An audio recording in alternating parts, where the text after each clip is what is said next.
Hello everybody, my name is Newtella and welcome back to your boyfriend day 1. So I found out that all you needed to do was to restart the day 1 was to actually quit the game and play it again. That's how you get to like the very start of the first day. So my friend wanted me to play this again because she wanted to know what happens if I go to the diner with him. So let's go. Sorry about that. The game freaking crashed for some reason. Okay, so let's just play it. Okay. Okay, let's play. Okay, enter your name. So we're just gonna put in the same name. Welcome, you tell you to have fun. Okay, got it. Okay, so I know what happens here already. I'm just gonna skip. Sorry about that. Okay, so dinner sounds nice. Okay, so we're going to start here. I guess it's not like I am doing anything anyways, and it would be a nice break from the monotony. God knows I could stand to forget my problems for a few hours, and this guy seems interesting enough to keep my mind off things. Yeah, very interesting, to the point that he's probably stalking you. Really? That's great. The other thing I'm kind of confused about is like there are some parts in his dialogue where he talks, right? You've all heard his voice, but sometimes he does not talk at all. I mean, I don't know, it's just kind of distracting to me, but it's fine. It's just like a personal issue of mine. He beams, taking hold of my hand into his own. Wow, he's really going fast, isn't he? I'll see you tonight at 7. He was about to stand up from the bench, but pauses abruptly when he realizes that he was forgetting something. Oh, I almost forgot. We need a place to meet up. Sorry, I know that I sound absent-minded, but I'm just so excited. How about an old diner downtown? It's nice and quiet, so no one will disturb us. The diner downtown? Which one? You know, the one that you work at?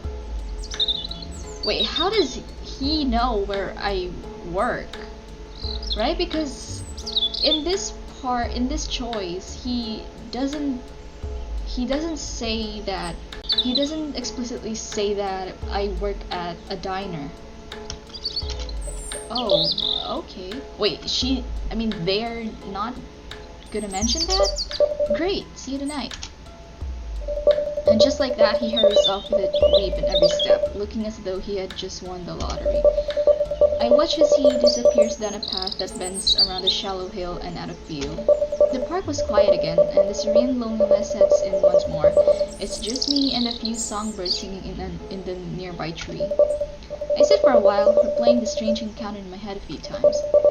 I suppose that I should be flattered that he took such an interest in me. I can't tell if meeting someone like that is normal or not. It's definitely not, but you do you, bestie. It's nothing like I've seen in movies or television. But then again, if I were Hollywood attractive, maybe it would be so normal that it would be almost annoying. Yeah, I don't know. To any people who are famous out there, do random guys or girls just come up to you and say, hey, I'm your girlfriend or boyfriend? I think not. Sorry. I feel my cheeks flush as I think about him saying, can I have the pleasure? Yeah, he's such a gentleman, right? A shy smile creeps from the corners of my mouth. He must be as new to this as I am. What a shy, awkward guy. Wait, so are they assuming that they're already dating or what? The birds stop singing as I feel a knot grow in the pit of my stomach. Oh, what's happening? How did he know where I work?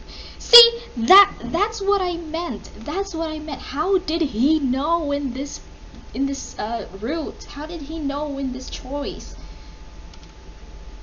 You just noticed that now? Oh yeah, so this is definitely different. Dad's what diner? I didn't read. 7 p.m. I show up at the diner feeling rather unusual about meeting someone at the place that I work at for a completely spontaneous dinner date, and with a complete stranger who knew that I worked here. weird. It's definitely not weird. I mean that in a sense that it's really, really fucking creepy. I take a seat at a booth towards the back. The diner isn't very busy tonight, which is less unusual than most people would assume. Even though I work here, this isn't where I would choose to eat at. Maybe he was another customer that I had never paid attention to? While I work, I let my mind drift, and after a while, I do my job. Oh shit, I can't read. And after a while, I do my job as if I were on autopilot. I don't really pay that much attention to names and faces, even towards regulars. Maybe he was one of the regulars, building up his courage to ask me out every day, but kept losing his nerve? Well, I don't know. Maybe? It's kind of a cute thought, but do I really want this to be a thing? Well, I mean, you're kinda aware that he's watching you where you work and kinda stalks you and proclaims to be your boyfriend.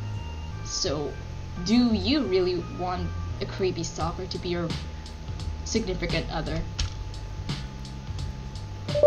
Taking my seat, I wait. I look at the old-fashioned neon light clock that hangs over the jukebox. He is 5 minutes late. Might as well buy myself a milkshake while I wait.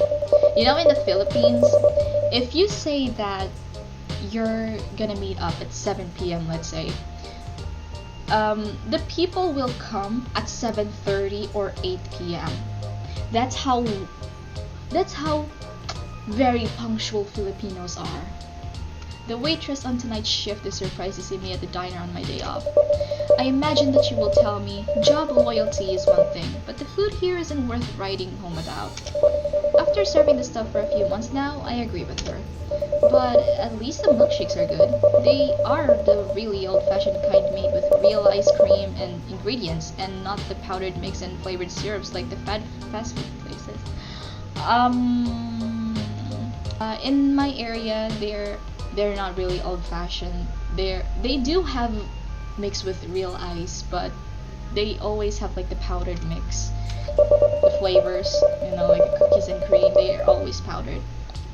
The waitress must have been less busy than I assumed because she brought my milkshake to me only a few minutes later. I pulled a spoon from the vintage-looking ice cream glass and licked it clean. Oh, so good! I stared at the shake a little before I took a sip. A man rushes in through the diner's front doors. He looks like he ran the whole way here with something tucked carefully in his arm. I immediately recognized his sleeveless hoodie and blue shirt. He quickly scanned the diner in a bit of a panic. He was running late and probably thought that I may have already left. I mean, well, for me at least, if someone is late like 5 minutes, I wouldn't really mind, because as long as I know that they're not going to stand me up, I wouldn't mind having to wait for like 5 minutes or 10 minutes at the very least. If I waited for like an hour, I probably would have left. 5 or 10 minutes is my limit. I was one of the few people in the diner, but he still didn't seem to see me very quickly. I wave him over. A smile of relief spreads across his face. Still winded, he hurries down the rows of booths and sits across from me. Oh, he's kinda adorable. You're late. I know. I'm so sorry. I had to make a quick stop. I mean, at least he's thoughtful. He brought us a gift. He speaks between breaths. I don't know where he came from, but he must have ran the whole way when he realized that he was running late. Giving a timid smile, he pulls out the long white box that he was carrying. He places it on the table and slides it over to me. Here, I bought this for you. Thinking about earlier today in the park, it might have been a little creepy to ask you for a date on the spot. You think? You just realized it now? I thought I might get you a little something as a way of apologizing. If it was awkward for you, of course, it definitely was. You got something for me? Really? It had better not be a severed ear or fingers or something. Well, maybe not now, but, maybe in the later days, he might have given you something like that. Opening the box, I look inside. I see 2 long stem roses with deep red petals. The thorns were removed and they are bound by a shimmering black silk ribbon. Aww. Oh, I should compliment. I'm not gonna say roses. We should be kind, okay? We're gonna take the kind route in this one. He smiles as I take the roses out of the box gently, as if the thorns were still on the stems. I draw the aroma in deeply. They're so wonderfully fresh and fragrant. How fragrant are roses actually? I've never actually seen a rose in real life before, and do they actually smell that good? Or do they just like, do flower shops actually like put perfume in it? Or I don't know. It's no bouquet or anything, but I thought that they look nice. I mean, the thought counts, right? It doesn't matter if it's. I mean, I would be happy if someone gave me like, you know, a rose in a date like this. Even though, I mean, in this context, the guy is creepy, but I mean, I'd still appreciate it anyway, even if it's not okay. He watches me admire his gift. You're very nice. Thank you. Why do I feel like I was being sarcastic here? I place the roses gently back in their box. He can't possibly grin any wider. He realizes that he is staring at me, maybe just as little too long for comfort, so he reverts his eyes shyly. Or I don't know. But there were a few nagging questions that have been hanging over me like a storm cloud. And while he was in a good mood, I figured that I should inquire a little about this cute but bizarre stranger. Oh yeah, I do kind of admit it. He is kind of cute. Dinner in a greasy spoon diner with a stranger carrying a box of roses didn't seem ordinary, and I had to make sure that he wasn't going to propose at the cash register. Well, if he wasn't around people, maybe he would have done that already. I stared at the milkshake with the straw for a second or two. So, how did you know that I work here? Oh, well, I walk by this place rather often on my walks. I catch glimpses of you through the window from time to time when you're working. Oh. I tried coming in, but I get cold feet and just keep walking. Like a loser. Oh, he's trying to make us feel bad. I like his approach. Just kidding, maybe I'm being too mean. He glares down at the table shamefully. I reach over and give his hand a reassuring pat. No, you're not a loser. Oh. Oh. Do you know what? I don't even know your name. My name. Yeah, exactly. Why didn't he introduce himself earlier when we were at the park? Isn't that like the most common sense thing to do? When you don't know someone, you always ask for their name. My name? The smile on his face fades into a slight grimace before his gaze drifts off to the side. I really don't like my name. Honestly, I'd rather be called something else, like a nickname or something. Oof, he must have a really horrible name or really horrible parents that he wants to associate with. Wait, what is his real name? Okay, how about... Oh, what should you name him? Wait, shoot, I don't know.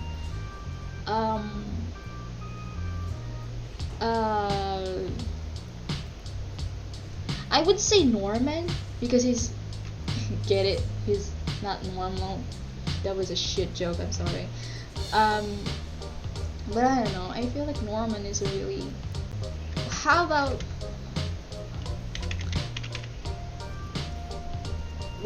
Let's just name him YB, because his your boyfriend, the game YB, it's like YB, you know, the letter YB and the name YB. It's like, yeah.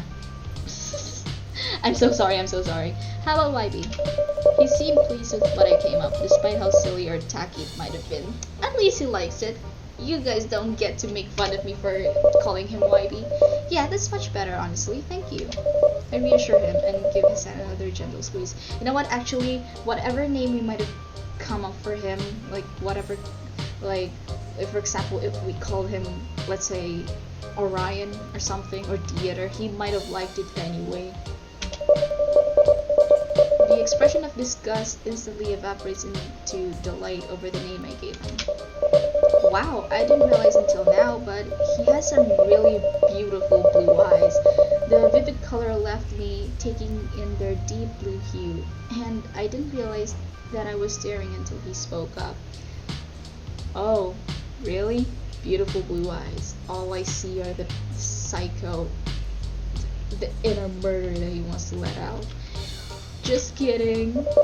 Are we having a moment or what? A blush spreads across his cheeks as he squeezes my hand back. Wow, very romantic. Sorry.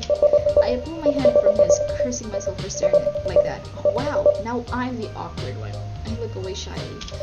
I can feel the heat radiating from my cheeks, and I imagine them glowing bright red like a Christmas light. The thought makes my cheeks warmer, and probably even more red. Wow, this is like the anime romance stuff date things you see all the time in romance animes. He chuckles and shakes his head, except this romance anime is mixed with Future Diary. The main character is Yunogasai. Hey, there's nothing to be sorry for. He reassures me with a soft smile. He looks around for something to break the tension, and his eyes fall upon my milkshake. Hey, I was supposed to buy you something. Well, you kind of already did. I point to the box of roses. Yeah, I mean, you don't have to buy me stuff if you already bought me one. Yeah, in dates like this, I kind of feel bad if someone bought me something. Or generally, if someone bought me something, I'll always feel guilty about it for some reason, or I feel ashamed because I feel like I'm obligated to buy them something back. I know that's not a healthy mindset because gifts aren't supposed to be earned, but that's just how it is. Besides, we could share this just as long as I get the cherry. Deal? I scoot the milkshake towards him. Oh my god, it's an indirect kiss. He looks to the side, reaching over to take it. Man, our first date and you're the one buying. I'm very terrible at this. Well, how about you buy next time? Oh my god, they didn't mention that it was an indirect kiss, but okay then. And next time? Next time? Oh, okay. His eyes go wide and he stares at me with surprise. Next time? You want to meet up again? I mean, sure. I mean, if you're not batshit crazy, you're actually a cute person to be around with. Well, this wasn't a total disaster, right? So, yeah. It's gonna be a total disaster later on, bestie. His face glows as red as I imagined mine had, and he stammers wildly as all of his thoughts unexpectedly evaporate in an explosion of joy. I mean, I guess it wasn't. I mean, I don't think so, but I don't want to argue with you. It was cute seeing him struggle for a coherent thought while also trying to contain his happiness. His happiness of being with me, of all people. See, sometimes sometimes I have mixed feelings when it comes to yanderes like YB, because I kind of project myself being the YN, that's my trauma speaking. Still, as much as I was enjoying his company and regardless of how flattering it has been, I couldn't stay long. And yanderes are really toxic and manipulative people, and I hate people like that. I look out the window in a bit of an exaggerated way in order to get his attention. Wow, very dramatic indeed. It's getting dark. I don't like walking home late at night. How about we continue this on our next date? Standing up from my seat, I pull out one of the napkins from the dispenser. Do you have a pen? Oh, I think I do. He pulls one from his pocket and hands it to me. I wrap down my name and number and, smiling, pass the pen and napkin back to him. Here, call me and we can hang out again soon, okay? Taking pen and napkin from my hand, he gazes down at the number in complete awe before looking back up at me. Of course, I'd love to see you again. I walk to the register, pay for the shake, and with another quick look back at him, I wave and leave the diner. I walk more quickly to try to make it back to the apartment before nightfall. It gets colder outside, but for some reason, I feel warm the whole walk. Oh god, so he was following me out the diner. Very stalkerish behavior. Bet. Okay, so we're back here. I wonder if the dialogue changed. Once I'm finally back in my apartment, I quietly walk to my room so I don't disturb my roommate. Also, the dialogue is different if you go to dinner with him. Judging by the thumping and moaning sounds from the other side of the wall, they seem to be having another study session. Fuck, I wish that they would be more quiet. I have to live here too. Here's the thing, how do the other tenants not hear that? I don't bother to turn on the lights in my room, unless they don't care. and flop heavily on my bed, face first into the mattress, limbs spread wide. Letting out a long, loud groan that made the couple next door pause for a brief moment, I eventually roll onto my back and, stare up at the ceiling. Despite having so many other things on my mind earlier, my thoughts never stray far from YB. Looking over to the box that was still in my hand, I opened it up one more time. I pulled out the bundle of roses and, smelling a little, drawing their sweet fragrance again. I hope he calls soon. Oh, so in this one he says, they say that I hope he calls soon, but if you are mean to him, I hope I never see that weirdo again. Ooh. And there he is, he's by the freaking window stalking me and watching me sleep. Alright, so that's what happens if you go to the diner with him the end of day 1. So yeah. If you actually choose to go to dinner with him, the YB, or should I say YB, like your boyfriend, is actually kind of nice. I don't mean nice as in like the personality or the attitude or anything. I feel like he's actually a cute character. I'm like, it kind of wants us to portray that he is a cute or an awkward shy person, but in reality he's just a batshit crazy stalker and a psychopath who would probably kill anyone who likes us, because that's how yanderas are. And it's a good touch, it's like the YN or us or Nutella is convinced that this guy is just awkward, and gives him the chance to be with him. So I like it. I like the dinner option more rather than the mean route that we took like last episode of Your Boyfriend. But in any case, this is probably the last video that I have on Your Boyfriend, unless you guys want me to do more, or if Fubu gave us permission to play past day 1, because day 2 is NSF, it's not safe for work, NSFW, it's 18 plus, and I heard things go batshit crazy in day 2, and everything just, it starts to show the really fucked up side of Your Boyfriend, or YB in this case. So thank you guys for watching, and leave a comment down below in the comment section to suggest what kind of games I should play next, and please like and subscribe, turn on the notification bell, and thank you so much for watching. Bye.